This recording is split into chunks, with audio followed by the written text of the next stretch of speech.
Assalamualaikum warahmatullahi wabarakatuh. Jumpa lagi bersama Teh Widiawati dan masih di channelnya Teh Widiawati. Apa kabar semuanya? Semoga selalu sehat, selalu bahagia, selalu dalam lindungan Allah Subhanahu wa taala. Amin ya Allah ya rabbal alamin. Bismillahirrahmanirrahim. Allahumma sholli ala sayyidina Muhammad wa ala ali Muhammad. Puji syukur kepada Allah Subhanahu wa taala. Sampai saat ini, sampai hari ini pada hari Senin, Allah masih memberi kesempatan bernapas, beraktivitas dalam keadaan sehat walafiat. Alhamdulillahirabbil alamin. Pada pagi ini jam 10 waktu Saudi Arabia ada. Waktu Saudi Arabia khususnya posisi Teh Widya itu ada di daerah Dammam. Dan alhamdulillah Teh Widya baru selesai sholat duha. Alhamdulillahirabbil alamin ya. Teh Widya di sini mau berbagi waktu mustajabnya berdoa. Di setiap waktu memang baik ya untuk berdoa, kapan saja di mana saja. Termasuk meskipun tidak dengan suara gitu, dalam hati berdoa, dan kapan saja di mana saja juga bisa. Tapi ada waktu-waktu tertentu yang insya Allah pada waktu tersebut doa mustajab. Misalnya saat hujan, saat turun hujan, kita sempatkan untuk berdoa apa saja, apa hajat kita, apa impian kita, apa keinginan kita. Saat turun hujan kita berdoa, sempatkan untuk berdoa karena di situ mustajabnya waktu berdoa. Dan di sepertiga malam misalkan kita sedang qiyamul lail atau sholat tahajud ya, atau misalkan pada waktu sepertiga malam jam 1, jam 2, jam 3 itu kita terbangun gitu, meskipun malas karena capek seharian beraktivitas, kita terbangun dan melihat waktu itu antara jam 1, jam 2, jam 3. Tidak apa-apa kalau misalkan malas, tidak mau bangun, tapi di waktu itu meskipun sedang berbaring, sedang tiduran dan terbangun, pada waktu itu sempatkan untuk berdoa apa aja doanya yang kita inginkan, yang kita hajatkan, yang kita harapkan gitu. Di situ adalah waktu mustajabnya doa. Dan misalkan di antara dua qomat, dalam arti di antara dua qomat itu misalkan waktu sholat ya, misalkan adzan dalam 5 waktu sholat fardu, misalkan sholat duhur ya adzan, dan kita ngambil air wudhu, terus sholat qobliyah, lalu kita berdoa.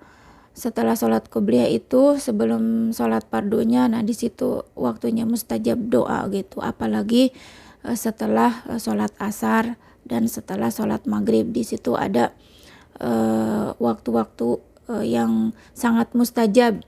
Meskipun di waktu-waktu lainnya seperti di antara dua qomat itu ya, di dalam 5 waktu sholat fardu itu mustajab, dan yang spesialnya itu di waktu setelah asar dan setelah sholat maghrib, sebelum sholat maghrib, setelah sholat sunat maghrib atau qobliyahnya. Nah di situ juga waktu yang mustajab.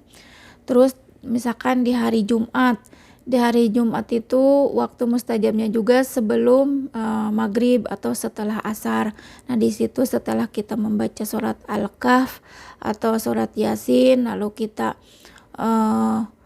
bersolawat dan kita berdoa, insya Allah juga waktu itu sangat mustajab banget. Dan seperti saat ini Teh Widiawati ya, setelah sholat duha itu waktunya jam 10, jam 11, jam 10, jam 11. Dari jam 9, 10, 11 itu kalau tidak salah ya, Teh Widya pernah membaca di kitab Riyadhus Shalihin waktu mustajabnya sholat duha. Di situ ada menyebutkan saat unta merah kepanasan, atau anak unta merah kepanasan.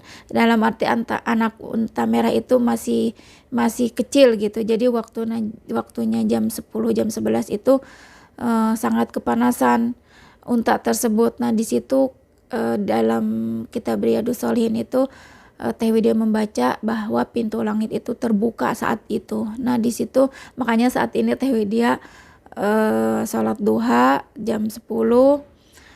Nah Teh Widya itu mengejar waktu mustajabnya, tapi kebanyakan Teh Widya itu sholat duha itu jam 8 jam 9 karena kan Teh Widya sedang bekerja, jadi dilihat situasi, oh ini tidak akan sempat waktunya jam 10 jam 11 itu sholat duha, jadi di pagi diundur ke pagi jam 8.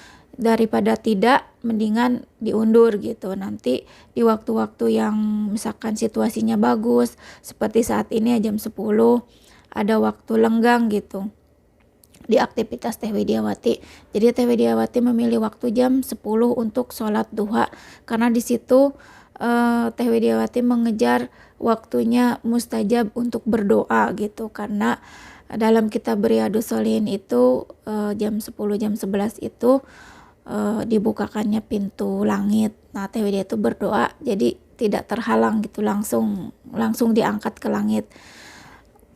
Yakin dan percaya atas penjelasan tersebut gitu. Jadi Teh Widya itu ngikuti oh di sini waktunya mustajab, dan Teh Widya lakukan gitu pada waktu itu. Nah seperti itu, seperti saat ini alhamdulillah waktunya lenggang jam 10 dan insya Allah waktunya mustajab doa saat pintu langit dibuka dan Teh Widya melakukan sholat sunat duha lalu berdoa meminta kepada Allah Subhanahu wa Ta'ala. Tidak apa-apa kita meminta duniawi ya, seperti uang atau kekayaan atau jabatan atau anak gitu, jodoh. Kita kan mintanya sama Allah, bukan minta kepada selain Allah. Jadi tidak ada yang salah. Kan Allah yang maha punya, yang maha mengerajai langit dan bumi. Dan kita memintanya kepada Allah tidak ada yang salah. Banyak yang bilang katanya kamu minta itu dunia terus. Ya kita nggak apa-apa minta dunia kepada sang pemiliknya, bukan kepada selain Allah Subhanahu wa Ta'ala gitu. Misalkan kepada gunung atau kepada pohon atau kepada yang goib-goib gitu, seperti penguasa-penguasa kayak seperti itu yang salah. Kalau kita mintanya sama Allah, insya Allah tidak ada yang salah karena Allah kan yang punyanya. Jadi kita minta sama yang punyanya. Kenapa tidak boleh gitu. Nah itu kalau menurut pikiran Teh Widyawati, nggak apa-apa minta dunia, minta jabatan, minta jodoh, minta anak, kan Allah yang punya, kita minta kepada yang punya gitu. Jadi tidak ada yang salah gitu. Lagi pula kan kita minta dunia diniatkan untuk bekal ibadah kepada Allah Subhanahu wa Ta'ala, karena kita hidup di dunia itu butuh bekal gitu. Kalau misalkan cuma untuk bekal gitu, kalau Teh Widyawati kan beda lagi acaranya, maksudnya beda lagi ceritanya gitu, seperti video yang sebelumnya sudah Teh Widya share, sudah Teh Widya ceritakan gitu, bahwa Teh Widya itu sedang dalam keadaan terdolimi ya, didolimi oleh orang. Jadi itu ceritanya ya, di video sebelumnya sudah Teh Widya ceritakan bahwa Teh Widya dalam keadaan terdolimi dan urusan ini belum selesai gitu. Jadi sedang berjuang meminta itu sama Allah. Teh Widya mah langsung aja Teh Widya itu mintanya begini, ya Allah, saya minta uang supaya saya bisa mengembalikan uang orang yang dititipkan ke Teh Widya dan Teh Widya titipkan kepada orang yang mendolimi Teh Widya. Jadi langsung gitu Teh Widya minta uang untuk dikembalikan kepada orang-orang yang menitipkan ke Teh Widya, dan uang tersebut juga Teh Widya titipkan kepada orang yang mendolimi Teh Widyawati. Jadi tidak amanah gitu. Jadi kebagian kalau istilahnya gitu ya, kebagian getahnya gitu. Kalau misalkan membuka buah nangka gitu ya, kebagian getahnya tidak makan tapi getahnya kebagian seperti itu. Tapi Teh Widya alhamdulillah setelah istiqomah sholawat dan hijrah sedikit demi sedikit mendekati atau memperbaiki ibadah Teh Widyawati, mengenal Allah lebih jauh, Teh Widya sudah ikhlas dan menerima semua qada dan qadar dari Allah Subhanahu wa taala. Meskipun Teh Widi harus bekerja dari pagi sampai malam dan hasilnya dikasih kepada orang, tidak apa-apa. Sudah menikmatinya, alhamdulillah. Sampai saat ini sudah 1,5 tahun menikmati perjalanan ini, meskipun belum selesai semuanya gitu. Jadi disyukuri tetap, mungkin ini adalah yang terbaik untuk Teh Widiawati, karena dalam masalah yang Teh Widiawati hadapi itu ada hikmahnya, yaitu Teh Widia bisa hijrah, lebih mendekatkan diri kepada Allah Subhanahu wa taala, memperbaiki ibadah yang sebelumnya tidak seperti sekarang yang sudah mendapatkan musibah atau masalah gitu. Itu adalah hikmahnya di balik masalah Teh Widiawati.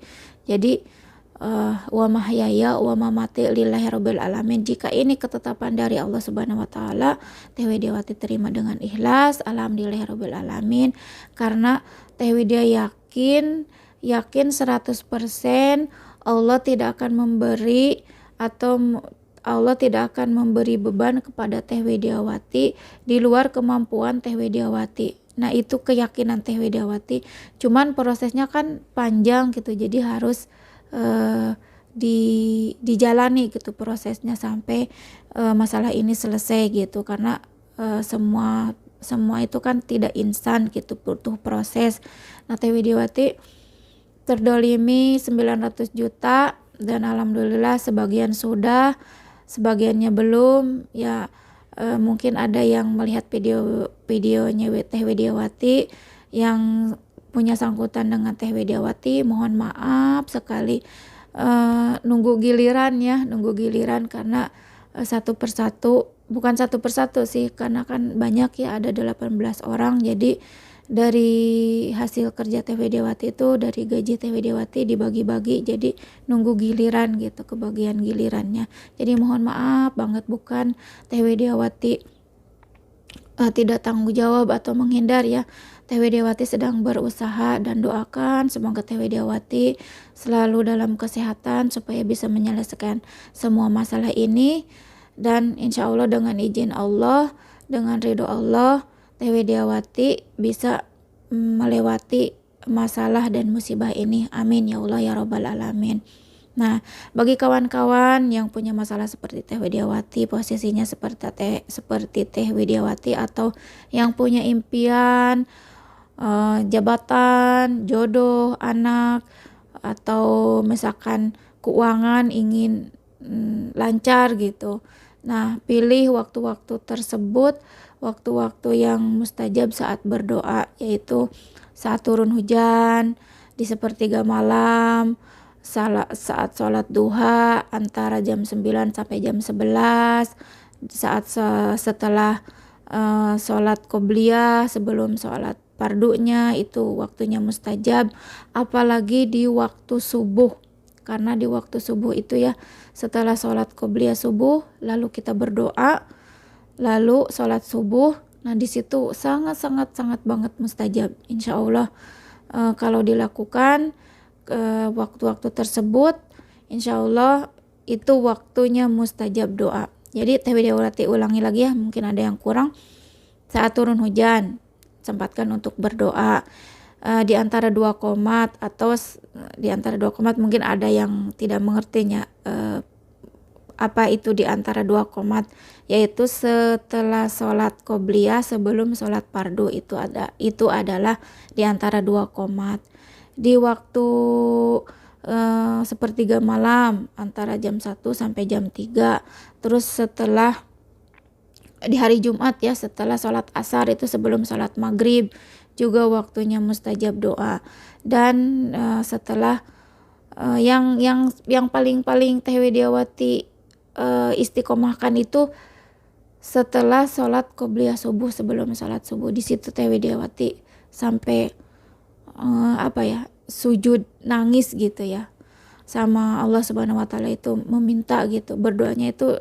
Karena kan waktu-waktu tersebut itu waktu subuh itu kan hening gitu. Jadi rasanya sedang sedang berada di depan Allah gitu, di imajinasinya itu seperti itu. Jadi Teh Widiawati itu memilih waktu-waktu tersebut untuk berdoa, meskipun di kesempatan-kesempatan lainnya seperti sedang beraktivitas atau setelah sholat fardu itu juga disempatkan berdoa ya selalu gitu. Tapi Teh Widiawati lebih memilih saat berdoa itu meminta dengan semua perasaan di apa itu diberikan gitu, di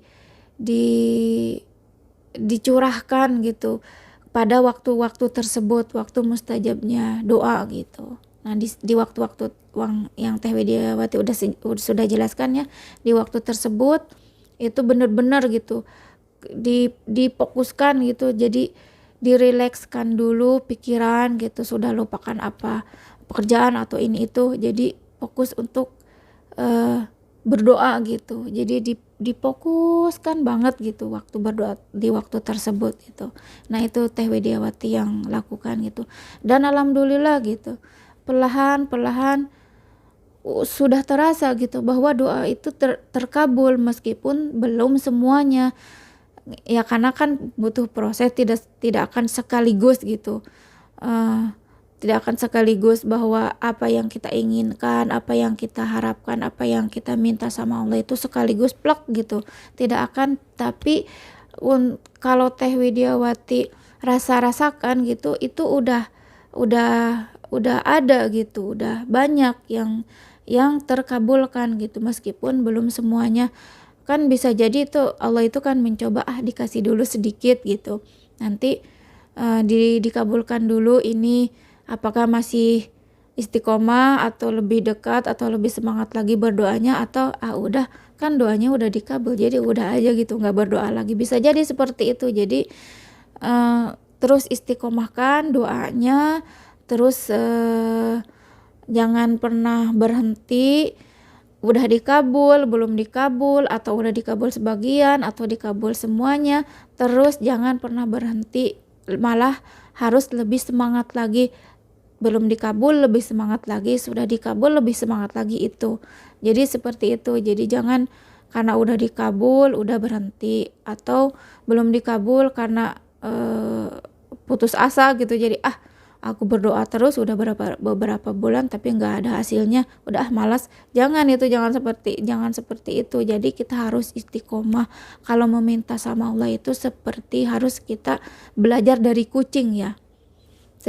Dalam belajar dari kucing itu seperti ini, kita kan punya kucing, terus dia lapar, dia minta gitu, terus aja meowing gitu, miau miau, sampai kita memberikannya. Dia tidak akan pernah pergi kalau sebelum kita memberikannya. Kita kasih makan sedikit, belum kenyang, masih meowing, masih ngikutin kita gitu, terus kita kasih lagi, nah belum kenyang juga. Nah kan pada akhirnya kita memberikannya banyak gitu dalam piring itu dikasih banyak. Nah dia tidak habis gitu, karena kita udah kasih sedikit lalu tambah lagi, terus kita kasih lebih banyak gitu, dan tidak habis di dalam piring itu. Kita harus belajar dari situ, dari kucing gitu, bahwa kita itu meminta sama Allah jangan pernah berhenti. Diibaratkan kita belajar dari kucing, kalau belum dikasih ya terus aja meowing minta gitu, karena aku itu lapar gitu, karena seperti itu. Nah belajar di sekeliling kita jangan terlalu banyak ya. Teh Wida juga belajar dari kucing, karena Teh Wida kan suka sama kucing gitu. Jadi punya alhamdulillah di Indonesia punya banyak kucing. Di sini juga majikan punya peliharaan kucing, dan meskipun ada yang lain itu beda sama Teh Widiawati, itu selalu minta makan itu datangnya ke Teh Widiawati. Jadi dari situ Teh Widiawati itu belajar, kucing mau makan nggak dikasih tidak berhenti. Misalkan Teh Widiawati lagi bekerja ya, sibuk itu, nggak terpegang gitu. Kata Teh Widiawati, nanti tunggu dulu gitu, Jadi kucing itu diam di kakinya Teh Widiawati itu masih sambil miaweng, terus dikasih sedikit, terus belum kenyang kasih lagi, belum kenyang terus dikasih banyak, dan pada akhirnya tidak habis. Nah, seperti itu kita harus meminta kepada Allah itu jangan pernah berhenti gitu sebelum dikasih. Wah, misalkan kita berdoa terus Allah kabulkan doa tersebut. Nah, kita itu jangan berhenti, minta lagi gitu, nanti Allah kasih lagi. Terus masih kurang, minta lagi gitu, nanti kan Allah kasih banyak, karena eh, kita tidak berhenti memintanya gitu. Itu Teh Widiawati belajar dari di sekeliling, seperti dari kucing gitu ya. Oh, aku juga meminta sama Allah itu jangan pernah putus asa, jangan pernah berhenti. Sudah dikasih, belum dikasih, sudah dikasih sebagian, belum dikasih juga, tetap istiqomahkan untuk meminta kepada Allah. Karena memang dari ceramah-ceramah Ustadz juga kan emang seperti itu gitu, bahwa kita meminta sama Allah itu harus terus dan terus, seperti anak minta jajan gitu, merengek terus gitu, sampai pada akhirnya Allah ngasih kita dan mengabulkan apa yang kita inginkan. Nah, seperti itu. Jadi ini mah pengalaman Teh Widiawati ya. Jadi di-share lagi sama teman-teman, supaya kita itu jangan pernah putus asa gitu. Insya Allah pertolongan Allah itu selalu ada untuk kita, asal kita memintanya, datang memintanya, seperti itu. Nah, semoga video ini, pengalaman Teh Widya ini bermanfaat, atau ada yang mau dipraktekkan juga silahkan ya. Ini bukan pengalaman orang lain, tapi pengalaman Teh Widiawati sendiri. Dan alhamdulillah Teh Widya membuat channel ini, membuat video ini, supaya mungkin ada di luar sana yang masalahnya atau posisinya seperti Teh Widiawati. Jadi Teh Widiawati share gitu, ceritakan supaya jangan pernah menyerah gitu, jangan pernah berhenti gitu, jangan pernah jadi jangan pernah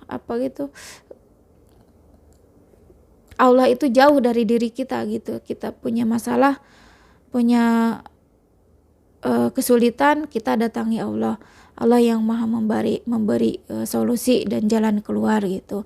Dan jangan lupa untuk bersyukur dalam segala hal. Setiap hari bersyukur, dikasih kesehatan, dikasih kelancaran beraktivitas, selalu bersyukur.